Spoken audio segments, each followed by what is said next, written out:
All right, man. Torch to Talk After Hours. Torch to Talk After Hours. You already know what it is. So, man, your boy Drizzy Drake is still out here sneak dissing Kendrick, and I guess he can't get over the fact that he lost that battle, and he's out here still sneak dissing Kendrick, and a lot of people didn't even recognize this. I know, Professor Lex has. I know I have, and we all have seen this. But a good portion of people, they just think that Drake just be just doing stuff, but he's subliminally still saying things to Kendrick. He's still showing Kendrick that he's still there and he ain't leave, he ain't go nowhere. So, hey man, you already know what it is. Torch to Talk After Hours. Let's get it.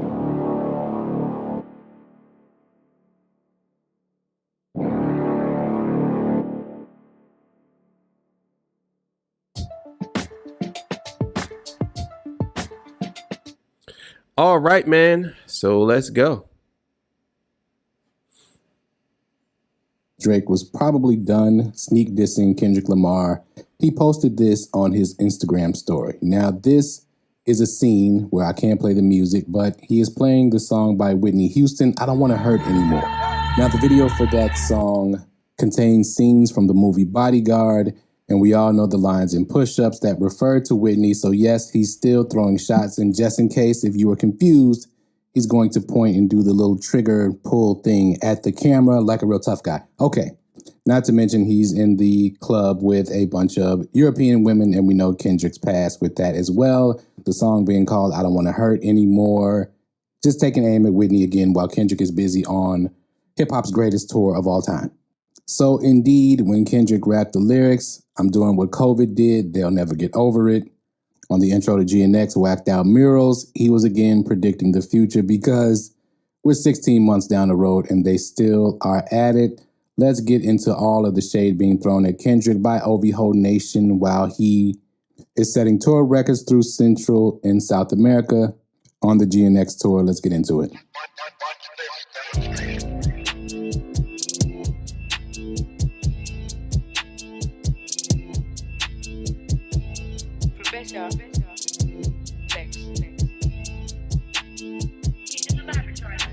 All right, let's get right into it. The OVOs, they thought they had one. Boy, they thought they had one this past week as Kendrick Lamar had to cancel the show in Bogota, Colombia, due to reportedly low ticket sales in the beginning, but of course. Yeah, man. It's so crazy how this whole thing plays out, how Drake and Kendrick is still going at it, but it's more on Drake's side. And I'm not trying to be funny. It's more on Drake's side. Just think about it, right? Ever since Kendrick dropped the last song, Not Like Us, that was an official diss to Drake. Official diss. Out of all the songs, that one and the other ones came before that one, there's official diss. Kendrick hasn't dissed Drake after that. He hasn't, to me, it's only a response, and it's just basically a response to something that Drake says when he says no round twos and stuff like that. But it wasn't a direct joint. This here, to me, is pathetic. This is pathetic. And I think that what I mean by when it comes down to the things that Drake has been doing over the last year or two is he's proven Kendrick right whenever Kendrick says these things about Drake, about him sneak dissing. He's proven them right because he constantly keeps doing it. Constantly. The official word came out that there was a bunch of stage issues and venue issues. We'll get into that in a second. First, let's talk about the Mexico City show. Now, Kendrick Lamar's concert at the GMP Cejueros Stadium, I think that's how you say that, in Mexico City on September 23rd, 2025, sold out, drawing an estimated 65,000 attendees, marking a significant achievement as the first rapper to sell out the venue on his own. Kendrick did perform this show solo.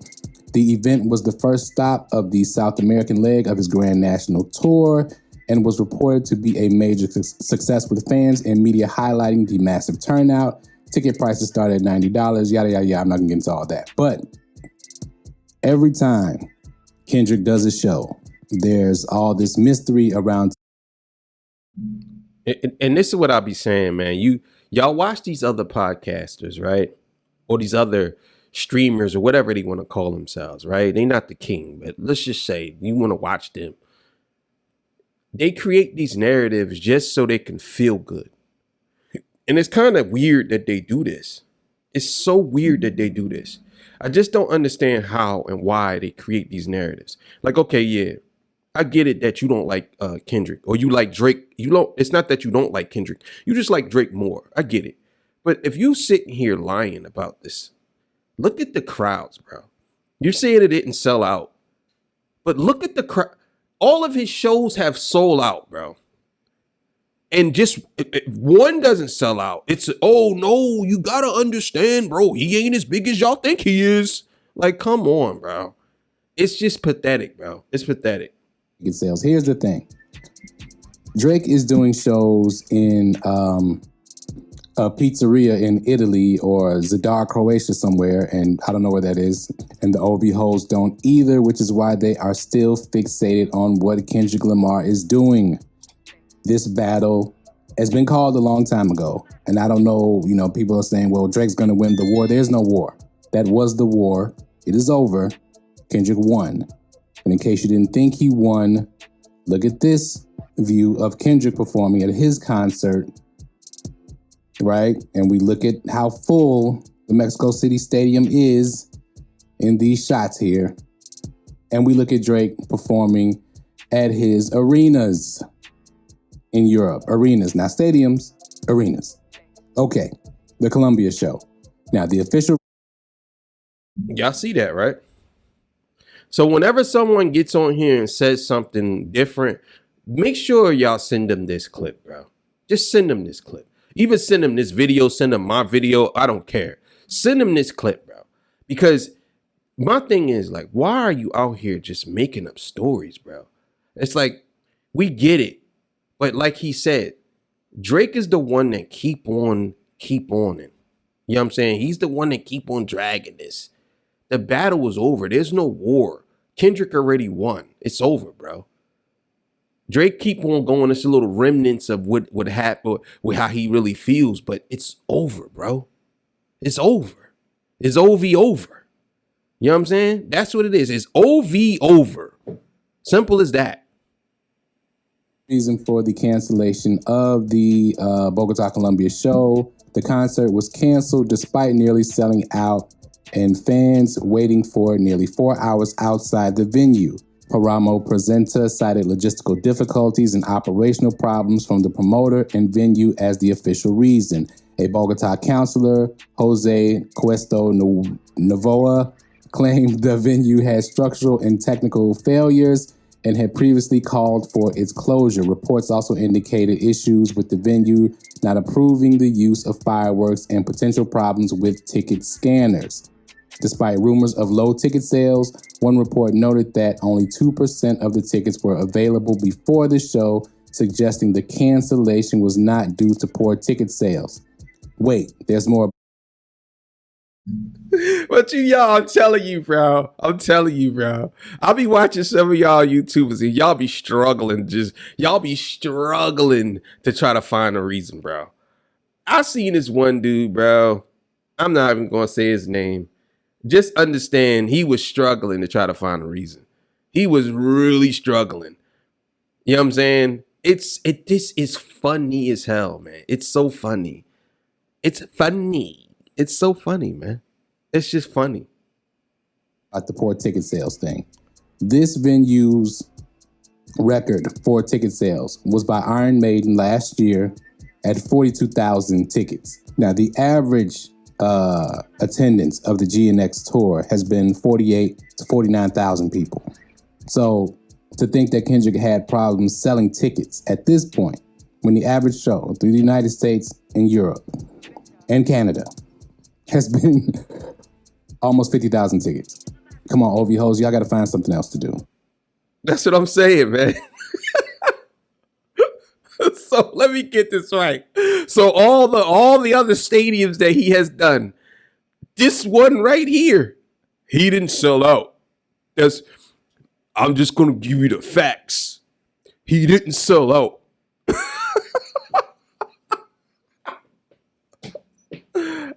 This is great. I love it. All these numerous posts by you all. Kendrick canceling shows due to low attendance. Couldn't be my GOAT. But what does that mean? Kendrick had 17 people show up to his show tonight before he canceled. Then this person shows a picture of like 100 people in the venue. Akadidi, of course, had to chime in. Fans showed up to a Kendrick show in Colombia and called him a puta after he canceled. This has been the most unsuccessful smear campaign in the history of the world. I mean, this is not working. Why do you all keep doing this? You all are indeed suffering from COVID-16. The thing is, the reason why they're doing this is because they are Drake. His fans are him. A good portion of them, they look for excuses and reasons to do. This is the reason why they are like this. His fans are him. Like you said, Ovid. It is what it is. His fans are him. This is why they constantly do this back and forth, up and down, back and forth, trying to find. Well, wait a minute. Well, maybe it's something. Wait a minute. Maybe it's something that, like they. That's how they are. They can't, like, honestly, they can't just say, you know what, Drake, you lost. They can't do that. They have to find. I'm telling you, if Drake ever goes number one again, if he gets another song that goes number one, you're gonna see so many people of his fans. I mean, so many of his fans jump out the window. Oh my God, I told y'all he would never be taken down. He's number one all the time. Like, I'm telling you, that's what they're waiting for. They don't care if it could be 20 years from now. They'll still be in there. They'll be in the old rocking chairs. Drake dropped a new song. He went number one. Drake went number one. I told you he's better than Kendrick. It's like it could be 20 years later. It doesn't even matter. I'm telling you. Shout out to 616 in LA. But these things happen, and especially in Colombia. Shakira performed in Colombia earlier this year in February. That was in Medellin, and Shakira's concert was canceled in Colombia in February of 2025 due to a damaged stage roof that posed safety concerns. The event was scheduled for February 24th at the... Now you see, this same guy that I'm talking about, right? He mentioned, I believe Shakira or somebody, he mentioned an artist saying that there were fireworks at this concert before, but he neglected. Now, I didn't watch this whole video. I seen a clip. Now, maybe he did do this in that video. So I'm just going to put that out just so you know. But I'm talking about the clip. The clip he put out, he never mentioned that. He never mentioned that her show was canceled as well. He never mentioned that. In that clip, he never did. That's what I mean. Like, a lot of y'all just be manipulating clips and manipulating things to fit y'all narrative. Bro, dog, just tell the truth, bro. Just tell the truth. You ain't got to manipulate nothing. Just say, look, I don't like the fact that the show was canceled and the tickets wasn't sold out. You could be right about that. But you gotta stand on that. And when you say the tickets wasn't sold out, when all of his tickets have been selling out, it's like, come on, bro. Y'all wanna make it out to be this thing where everybody's lying for Kendrick. No, this dude try to allude to that the government was covering up for Kendrick, bro. He tried to allude to that. Like, oh, well, just to let y'all know that this event had fireworks at it before. What does that mean? What does that mean? That means they had fireworks before. Okay, cool. Well, guess what? They can't now because there's safety concerns now. What are you talking about, dog? Like, I'm telling you, man, some of y'all dudes is so weird, man. That stadium is called in Medellin, now Bogota, and was also canceled by the Paramo promoters. The incident highlighted reoccurring logistical and safety issues with events organized by the same promoter in Colombia. So I'm going to play the womp womp music because OV hoes, you lose again. Now let's get to Paperwork Poppy and the sneak dissing. Because look, Drake, you need to calm down. You need to cut it out. I know Iceman is coming in October around your birthday. That's what I've heard. And if you think that you're going to reignite the battle, it's not going to happen. Okay? Where is the Australia tour? That's what you need to be concentrating on. Are you going to Australia next? OV hoes. Why aren't you guys asking for Drake to go back to Australia and finish the tour? Didn't you guys buy tickets for the Australia tour? Did Drake fake a beef with the steak owner so that he didn't have to go back and do that tour? I'm almost ready to do a video on that. All the steak nonsense, the steak and Drake nonsense, we almost ready for that one. Just a few more things need to be verified, and we're going to eviscerate that whole situation with steak, Drake, Kick, and all the tomfoolery and foolishness and alleged criminal activity that may be going on over there. We'll get back to that another time, though. But if I were you, Drake, I would chill with the Whitney shots, okay? Now, your career, you still have a career somewhat. The OV hoes are streaming your music every day, albums from 5, 6, 7 years ago. And the crazy thing is, he's still throwing shots at Whitney. He did this in one of his concerts when he sung "I'll Always Love You" and all this stuff. Like, you still trying to connect some dots that's not there, bro. Like, I'm telling you, man, this dude is a piece of work, bro. Drake is a piece of work. He's a real piece of work. All of a sudden, everybody's re-interested in 2025 in those albums, and they're streaming them every day, trying to keep your numbers up. You don't want Kendrick to jump back out here on your head, okay? Yes, you are hard-headed. This is Drake right here. Just hard-headed little guy who ain't ever been through nothing, still keeping up with the goofy stuff because his feelings got hurt because he lost a battle that he asked for. Just totally ridiculous. I can't believe that this guy is so popular amongst a lot of you lames in hip-hop and in hip-hop media. And we're going to get to that in another video, as well as I keep hearing the shots and the lameness coming out of some of our prominent media people and some of the even lower tier media people who have platforms, mouths towards Kendrick Lamar. And so sad that Drake is not relevant anymore. But hip hop is in a great space. Why? Because the music is what matters and these lames are getting out of the way. So let me know what y'all think in the comments about all of this nonsense. What do you think? That's it. That's so weird. And he's right about that. And I've been saying this. I did a video about the new world of hip hop. Go check that out. Got 2 of them videos, you know what I'm saying? 1 and 2, part 1 and 2, about the hip hop stages, hip hop, who's not going to make it into the new world of creativity and artistry. And the other aspect of it, the media, who I believe is not going to make it as well. That's on my main page. Make sure y'all go check that out. But yeah, man, he's right. He's absolutely right. This is what I'm talking about, bro. Like, people, like, they try to find reasons because they're so used to Drake being number 1 or on top that they can't believe that he's not on top anymore. So I'm telling you, there are literally podcasters who literally said, I can't wait to Drake get back on top. It was lit when he was on top. The girls was out. All right, man. Thank y'all for joining me. I appreciate y'all. I'll see y'all on the next one, man. Torture Talk After Hours. You know what it is. See y'all. Peace. Bye.